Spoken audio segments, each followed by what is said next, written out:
Cheers! Welcome back to Cooking with Vino. I'm Victoria. I'm Sari. And today we are going to make for you a tiramisu. We're going to walk you through all the steps.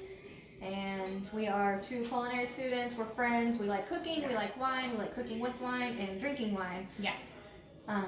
So this video we're going to be drinking a Fizzata. It's a sweet red wine. Yes. It is fizzy, fruity, and fabulous. It's delicious.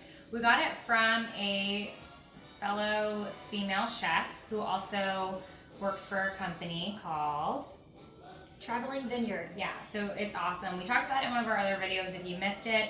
Essentially, she can throw a party for you, a wine party, tell you what recipes to cook with that wine, and your friends, family, whoever you invite to the party can actually buy the wine because you can't get this stuff in stores. So we'll post her link. You should contact her, or you can contact us, and we'll set it up for you. But it's awesome. You should do it. It's delicious. Yep. It's really fun. It's like a Pampered Chef Mary Kay party where you get to come, you get to taste it, you get tips, and you get to order it and eat and drink and have fun and support women, but also just other people. And wine. Yeah. And this is delicious. It is delicious. Also, if you want to cook along with us, this recipe is on our website. www.cookingwvino.com. Yep. So you could pause it here if you want, go get all the ingredients and come back, or just watch it and have fun and grab a glass of wine. Yep. And the great thing about this wine is it is about half the alcohol of your normal wine, so it's like a dessert wine. You drink it, it's not heavy, it's pretty light, it's fruity. Yeah, easy to drink on it, especially a hot summer day. Yep. Cheers. Okay, so we are going to walk you through tiramisu. It's really quick, really easy, just a few ingredients. So in our mixer, we already have 3/4 cup of heavy cream, and we're going to get that going. We're going to mix it to peak. And a peak is so there's different types of peak, and it could be kind of confusing. Essentially, when you lift the mixer up, you can dip it in, you want the peak to stay. So you want a little mountain, kind of looks like a triangle, mountain to stay intact, and that is kind of like a peak. You can do a stiff peak, but that's not really what we're looking for here, just a soft peak. Yeah. And we're going to speed this up a little bit. We're going to add a 1/4 cup of sugar. It's going to help sweeten it and stabilize it. If you don't have a stand mixer, you can do this by hand, or you can do it with a hand mixer. Yep. By hand will take you longer, so the other two options are ideal, but it's not impossible. Yep. And in another bowl, we have 4 egg yolks and another 1/4 cup of sugar. So we're just going to mix this, and we want this to be a light yellow color. We want it to grow in size. It's going to kind of be a pale yellow. Yep.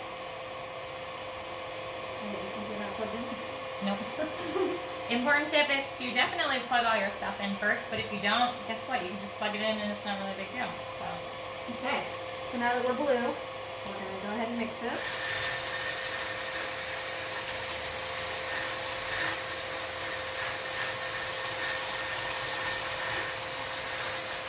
Mixing. This is really good. I like this wine. This wine is really good. It tastes like, it's lighter than a Pinot Noir. I would say it tastes like Watermelon. It does almost taste like watermelon. I don't know if you can hear us, but It tastes like watermelon. It's actually very yummy. So thank you to our chef and friend, and we're going to share this with you, and hopefully we can do a wine night soon, and whoever wants to join us could, and it'll be a lot of fun. Yep. Okay, so if you see here, we have a pale yellow. It grew a little bit in size, but not too much. So we're going to set our mixer off to the side so we can clean it later. And this is almost there too. It really doesn't take much time. Yep. We're just going to speed it up a little bit, make it go faster.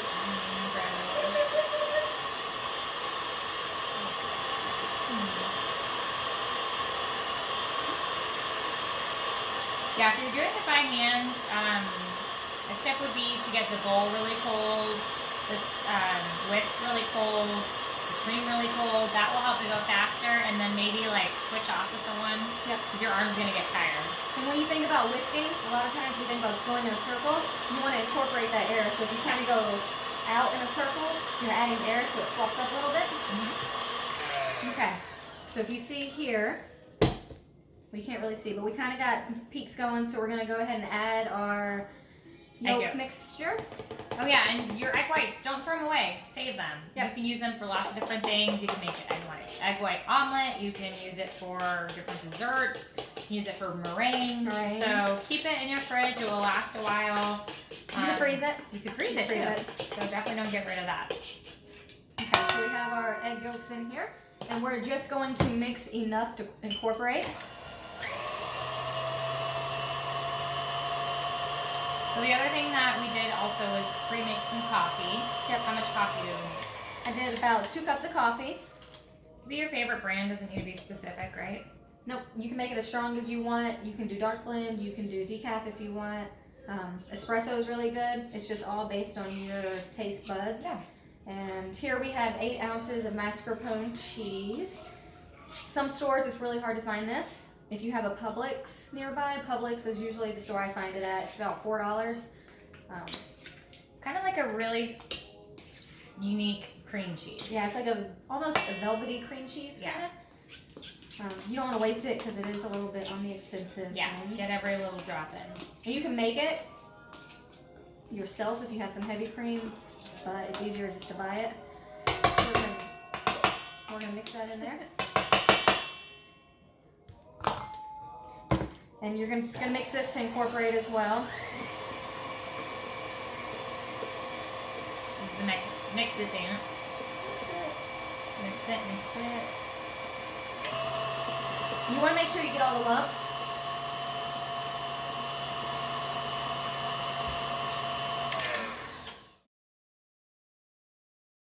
Okay, so we have our cheese mixture and our filling, and now we're going to put it all together. Yeah. Layer it up. Layer it up. Like sunscreen. Like sunscreen. So for this part, we have some cocoa powder. We have our coffee. We added a little bit of amaretto. You can add brandy. You can add whatever you want to it. You don't have to add anything. You don't have to add anything. It does taste good. It tastes better, in my opinion. I agree. We have some lady fingers that we made. We did make these. We'll maybe show you how in another video. Yeah, we'll do another video to show you how to make them. And then we have our mixture, so we're going to put it all together. So we have our pan, and the first thing you want to do is dust the bottom of your pan with cocoa powder. This is going to turn into almost like a chocolate flavor, and it's going to be delicious. So then you're going to take your lady fingers and soak them. So when we say soak, you just want to quick dip it. You don't even want it to be in there for a second. And then you're going to layer the bottom of your pan.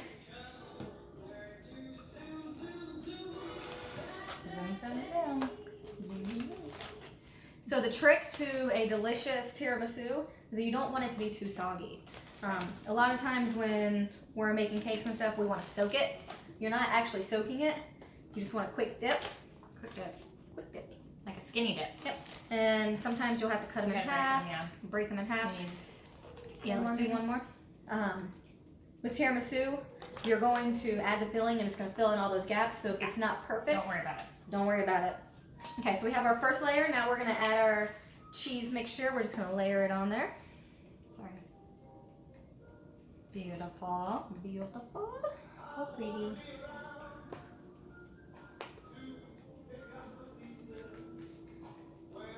Looks good already.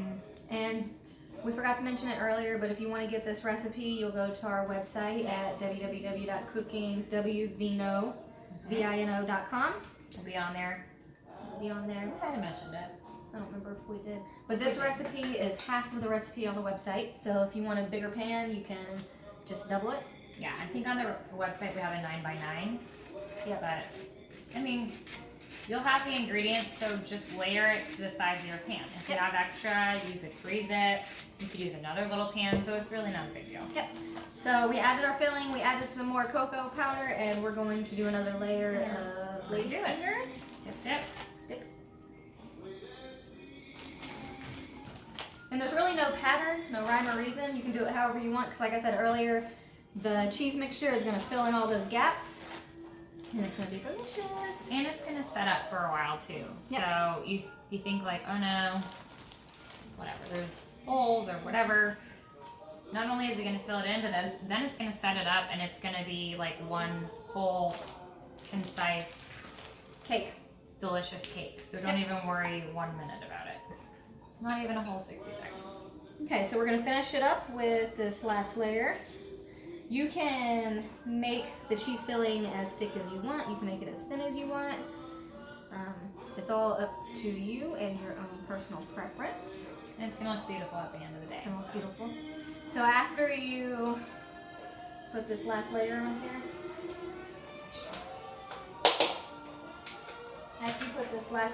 here, you're going to add some more cocoa powder, and you're going to put it in the refrigerator for at least 5 hours. It's really got to set up. Yeah, it's really got to set up. We're going to top it with cocoa powder, but the humidity in Florida is insane, so that cocoa powder might get mushy real quick. So you could maybe already wait too until it's done setting up to do it. Yep, you can wait until it's done, or you can, before you serve it, you can just add another layer. That's what I usually do because I like the cocoa powder. There you go. That way it has the flavor, but you can also really see it. Yep. Should I top it? Yep. And then we're just going to finish it off with another This is a cool little sifter, which Yep. is pretty fun. You could also top it with your hands, but I mean, this is pretty cool. All right. Yep. Okay. No big deal. So we're going to put our lid on there. You can use a glass baking dish. You can use a metal baking dish. I like to use these little tin pans because I make it like once a week, and it just makes it easy to throw away, no cleanup. There you go. Okay, so this is our tiramisu. We hope you enjoy it. We'll come back and taste it, show you what it looks like in the end. We'll see you in about 5 hours. So get a glass of wine and Enjoy your cheers. day. Yeah. Welcome back. We have let our tiramisu sit for 5 hours. 5 whole hours. It's been rough. It's been rough. We've been waiting. It's worth it. If you see how dark the cocoa powder looks, that's because the humidity got to it, and you can dust another layer to make it look more professional, more presentable, but we just want to eat it, so we're going to. This is where it's at. You guys got to do this. If you don't, I'll be disappointed in you. Just a little bit. See the layers? The beautiful layers that we got going on. And the lady fingers, if you were to eat them regular, they're crunchy. These are like melt in your mouth, delicious. I mean, every part of this is great. You guys got to do it. And you got to cook with vino. And you got to come back and cook with us with vino. And have fun. Cheers.